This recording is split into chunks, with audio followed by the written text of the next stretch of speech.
there's no way Jacksonville is getting an NFL franchise. Problem was, as the competition got more heated, at first, I just said, Ron, you must be kidding me. Jacksonville's not going to get a football team. In 1993, the NFL shocked the sports world.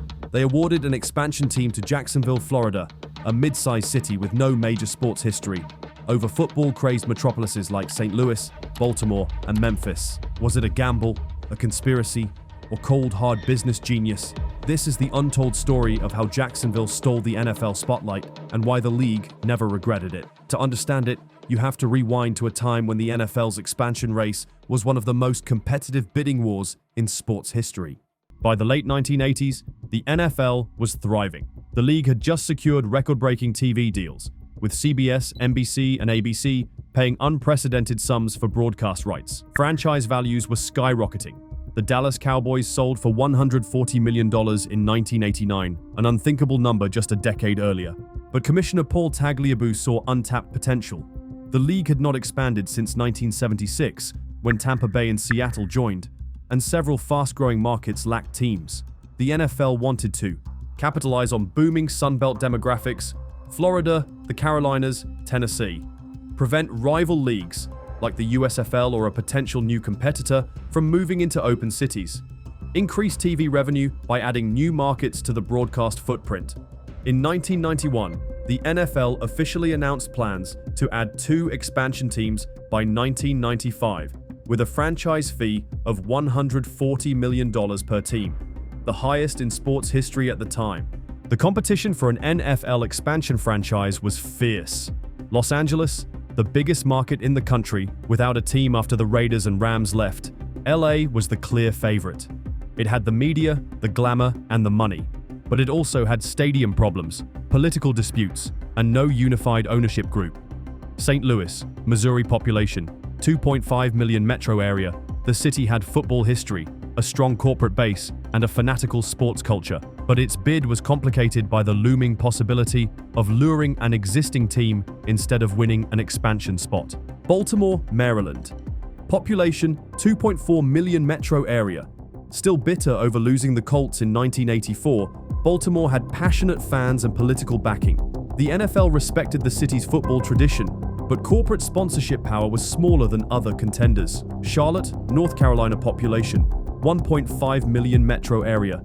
A booming banking city with a clear stadium plan and strong financial backers. Charlotte was considered a rising star market. Compared to these heavyweights, Jacksonville population, 1 million metro area, smallest of the contenders, seemed like the underdog that just got invited to the poker table. But as it turned out, underdogs sometimes win big. Jacksonville had no NFL history, no previous franchise, and wasn't even a top 20 media market. What it did have was a group of determined local businessmen, led by Touchdown Jacksonville president Tom Petway and insurance magnate Wayne Weaver, who believed their city could punch above its weight. The city was growing fast, with new suburbs, a revitalizing downtown, and a hunger for a big league sports identity. Weaver's pitch to the NFL wasn't, "We're a big market." It was, "We'll support a team better than anyone else." In 1993, Jacksonville shocked the football world when it was named one of the final 5 cities in the running. Even then, most analysts dismissed their chances. But behind the scenes, the city was putting together the most aggressive and risk-tolerant bid of them all. While LA, Baltimore, and St. Louis had size, they also had politics, infighting, and infrastructure headaches. Jacksonville, on the other hand, came in with a clear, unified offer, corporate commitment. Jacksonville's business leaders pledged massive financial support for ticket sales and sponsorships. Fan guarantee, the city promised to sell 10,000 club seats before the team even played a snap, an unprecedented move at the time. Pre-sale club seats that would show that the community would support the team. They attracted Wayne Weaver. Stadium solution. They didn't just talk about building a stadium, they had a plan to renovate the Gator Bowl quickly and cheaply. For the NFL, these promises reduced the financial risk. In other cities, the league risked delays, lawsuits, or half-filled stadiums. In Jacksonville, the deal would be clean and immediate. If there was one thing that pushed Jacksonville over the top, it was the stadium deal. While cities like St. Louis and Baltimore were still debating funding and locations, Jacksonville promised the NFL something no one else could: a stadium ready to go. The city committed to a $121 million renovation of the old Gator Bowl, with taxpayer approval locked in. Construction would start immediately, no delays, no legal battles. This was a dream scenario for NFL owners who hated the political headaches of stadium negotiations. Jacksonville was essentially saying, "We've got your home field ready, just give us the team." While Jacksonville's campaign was gaining momentum, other cities started stumbling. St. Louis's ownership group fractured over financial disagreements. Baltimore's proposal was strong, but their stadium plans got tangled in political red tape. Memphis couldn't convince enough corporate sponsors to commit long-term money. The more the rivals struggled, the more Jacksonville looked like the safe, prepared choice. On November 30th, 1993, NFL owners gathered in Chicago to vote. Charlotte was awarded the first expansion team. No surprise there. They had corporate support, a growing market, and a polished bid. For the second spot, most analysts still expected St. Louis or Baltimore. But when the votes were counted, Jacksonville had won. Even some owners admitted they were surprised. Jacksonville had out-hustled, out-organized, and out-promised every other contender. The Jacksonville Jaguars kicked off their first season in 1995, and the city delivered on its promises. Tickets sold out quickly. Fans packed the renovated stadium.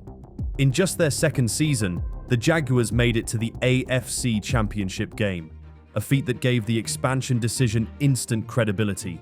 The city's reputation transformed overnight. Jacksonville went from an overlooked regional hub to one of the NFL's most talked about markets. Of course, no underdog story is purely triumphant. Over the following decades, Jacksonville faced challenges common to smaller markets: periodic attendance dips, corporate sponsorship seams that were thinner than in mega markets, and the constant grind of keeping national attention amid larger markets' splashy headlines. Several seasons passed with blackouts and criticism that the market was too small to permanently sustain top billing. Yet the story didn't end in humiliation. It evolved into nuance. Jacksonville invested in stadium upgrades, hosted marquee events, including a Super Bowl, and retooled its business model with tourism and municipal partnerships. The franchise became less a cautionary tale and more a case study. Smaller markets can sustain professional sports if the local ecosystem, government, business, fans, remains coordinated and willing to reinvest. The league took notes.